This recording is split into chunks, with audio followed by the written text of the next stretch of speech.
સુરતના અડાજણ ભૂમિ કોમ્પ્લેક્સ પાસે આ ઘટના બની હતી. એસએમસીના અધિકારીએ મોડી રાત્રે અકસ્માત સર્જ્યો હતો.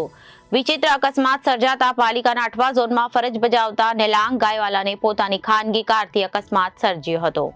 સુરતના અડાજણ ભૂમિ કોમ્પ્લેક્સ પાસે આ ઘટના બની હતી. એસએમસીના અધિકારીએ મોડી રાત્રે સર્જ્યો વિચિત્ર અકસ્માત પાલિકાના 8મા ઝોનમાં ફરજ બજાવતા નેલાંગ ગાયવાલાને પોતાની ખાનગી કારથી અકસ્માત સર્જ્યો હતો. અધિકારી પાલિકાના 8મા ઝોનમાં આસિસ્ટન્ટ એન્જિનિયર તરીકે ફરજ બજાવે છે.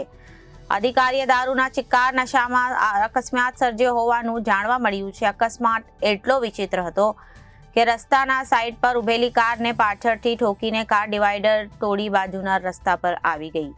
સદનસીબે આ ઘટનામાં જાનહાનિ ટળી હતી. ઘટનાને લઈ મોટી સંખ્યામાં લોકોનું ટોળું એકત્ર થઈને એસએમસી અધિકારીને પકડી પાડ્યો. જો કે અધિકારીના પરિવારજનો આવી અને લોકોના ટોળા વચ્ચે ભગાવી ગયા અને કારમાંથી પરિવારજનો એસએમસી લાખેલું બોર્ડ પણ દૂર કરી નાખ્યું. બનાવની જાણ થતાં અડાજણ પોલીસ ઘટના સ્થળે દોડી આવી. જો કે પોલીસ આવે તે પહેલા પરિવારજનો અકસ્માત સર્જનાર એસએમસી અધિકારીને ભગાવી ગયા.